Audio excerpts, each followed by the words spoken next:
Luxury brands seem to be very good at one thing, and that is looking back in time and resurrecting old bag styles, putting a little bit of a twist on it, dusting off the dust, and repackaging it to us as re-editions. And we have seen these happen over, you know, the time span of these luxury brands, but I really feel like in the last sort of 5 years, we've seen this happen to an extent that we've not before. It feels like most bag launches have been, you know, a vintage bag that's had a little bit of a facelift, a little bit of Botox and a Profilo treatment to give them that more up-to-date look. Prada this year relaunched the re-edition 2002. It's also known as the Moon bag. It's this sort of little, it's not a shoulder bag, it's more of like a top handly bag, sort of Y2K vibes, big buckle on the front, comes in a few different colours.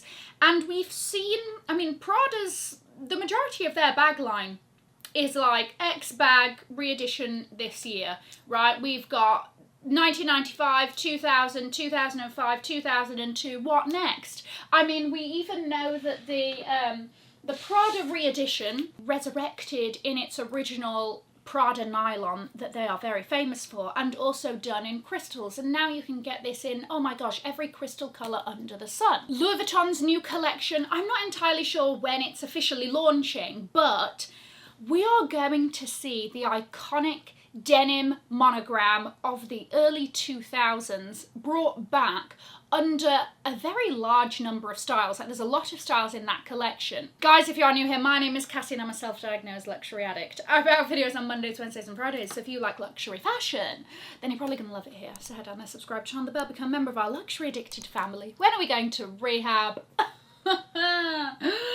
Never. One of Chanel's biggest bag launches this year is the Chanel Kelly bag. This is a 1980s style that basically the main differences are you have a chain strap with this bag so that she maybe is a little bit more practical, right, so that you can crossbody her. You have that option as well as obviously the top handle. And she comes in the sort of classic Chanel quilting. The vintage versions have sort of a smooth body, shall we say, and again comes in different colours than it used to. Arguably referred to as the original It bag, the Fendi baguette was originally launched in 1997. They shamefully discontinued it. It came back in 2019, and it's almost as if like, why was this ever not a part of the permanent collection anyway? Fendi had their 25th anniversary of the baguette. The entire collection was inspired by the baguette. Gucci's Horsebit chain, Ferragamo's Wonder bag, the list goes on and on and on. And as I mentioned with some of the examples, things will be tweaked to make it a little bit more modern, whether it's colour, shape. If we take the Ferragamo Wonder bag, this is an old style that they've done in obviously like an ombre and lots of new different colours.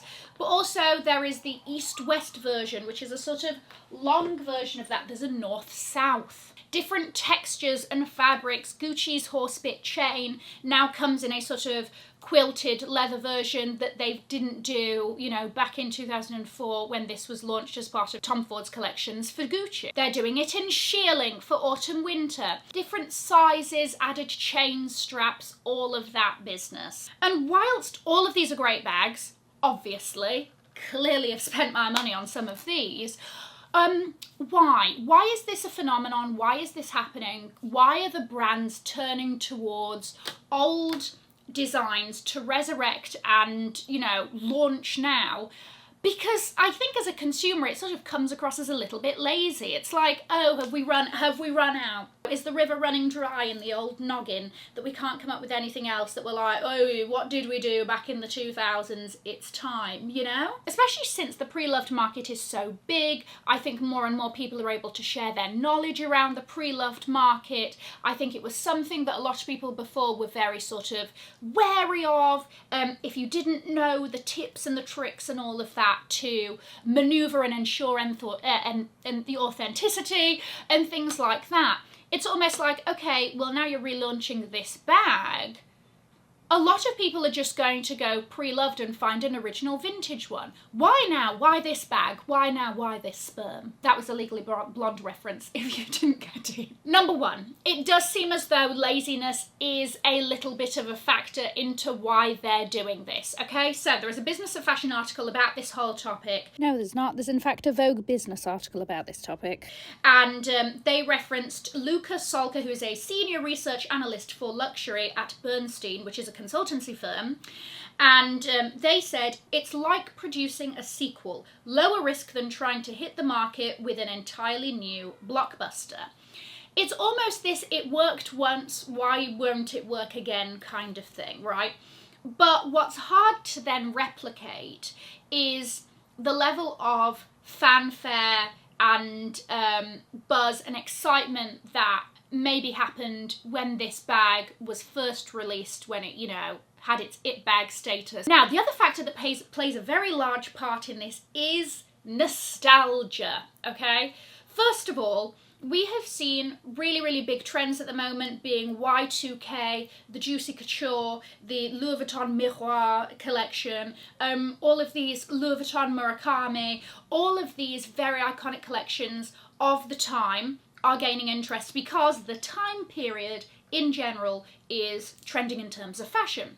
But even on the other side of this, right, 90s minimalism, Carolyn Bessette Kennedy, Princess Di's off-duty outfits, those kinds of things are also then lending the resurrection of the more minimalist 90s bags, right? So you see like the Gucci Horsebit Slim. She's very sort of off-duty 90s model minimalist. So you kind of then have this buzz around the bags of those eras with sort of what's trending in fashion alongside pop culture. So these two things married together really creates this spark, this little fashion fire going that ignites our interest in these styles. For example, when the, and just like that, Sex and the City reboot came back, it saw an increase in searches for Carrie's baguette that was in the show, as well as Charlotte's Louis Vuitton Capucine's bag, which isn't a vintage style, but while we're here, I'll throw that in. But really popular TV shows, especially those that kind of have a fashiony edge, also influence the interest in these styles. Now, a New York-based fashion archivist, Julie Ann Klaus, also basically said that reeditions are another way that fashion can sort of reignite or have a connection to a younger generation of consumers who weren't around at the time to buy those pieces. But again, this kind of brings me back to the thought of,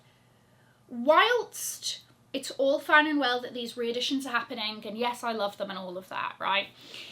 We are getting a bit more savvy around the pre-loved market, or there are a lot more securities and things put in place to ensure authenticity, that I wonder if what we're seeing more and more with these reedition launches, if people are kind of more comfortable buying the originals from that time, what with the pairing of, you know, a lot of issues with quality recently as well, a lot of people are going down that original pre-loved route as opposed to buying the new, you know, tweaked re-edition, right? You've got things like eBay's authenticity guarantee. You've got a number of very highly regarded resale websites, pre-loved websites that have a lot of checks and balances. It's not all smooth sailing, as we know, right? Some of these, you know, the real has had a lot of authenticity issues over there, as opposed to something like Fashion File, which very much has like a very robust reputation for having an extremely strong authentication process, right? So I wouldn't be surprised if there's more of a shift that way. I do also think, though, that timing plays a big part in this, in that because the hype around a re-edition, right, comes along. Let's take, for example, the Chanel Kelly bag, right? We knew that this bag was coming out. So, in between the time that we now have information on it to its release is the best time to buy these pieces pre-loved. Because even actually during then, the price starts to creep up, right? Then, when it's actually released, sometimes the price can jump so high, to the point that it's almost like, do you want to know what? It's so close to, if not the same price, to buy the Preloved one, so let me just buy the new one, right? Then you don't need to worry about authenticity. You know, if you get it from the store, all of that, you've got the pomp and ceremony of the box and the receipt and the packaging and everything that comes along with that. So there's that factor as well that I think is important to take into account. As well as the fact that we're seeing a lot of celebrities wearing archival vintage pieces, a lot of public figures. A lot of people are turning, I know personally, I'm looking more into vintage than I ever had. For me, it's almost like I think I'm kind of at this stage where I want to revisit those old pieces that I loved when I was growing up and, you know, didn't have a chance to get, but also those sorts of pieces that are a little bit more different, right? A little bit more unique. A lot of people might be feeling that way, I think, with the way that fashion has evolved and the timeline that brands can put things out, the volume that they can put things out. There are, you know, some people that are like, I want what less people have. And I think that aspect of luxury is sort of fallen flat with some brands. Some brands are very good at sort of doing that. And other brands are just like, listen, if you want it, you can have it. Here's the volume, all of that, right? And it's just what are people's priorities? Paired with the price of new luxury goods getting higher and higher, it's one more reason for people to look to the original vintage, the Preloved sites. How can I get an authentic original product, but I don't have to pay the, you know, prices that a lot of these brands are charging for things recently? And I just thought that that was an interesting little topic that we could have a little chat about. What do you think? I'm going to leave a link to another video over here in case you haven't already seen it. Have an amazing morning, afternoon or evening wherever you are, and in the words of my father, if you've enjoyed it, tell your friends. If you haven't, keep your mouth shut. I will see you in my next video. Mwah. Bye guys.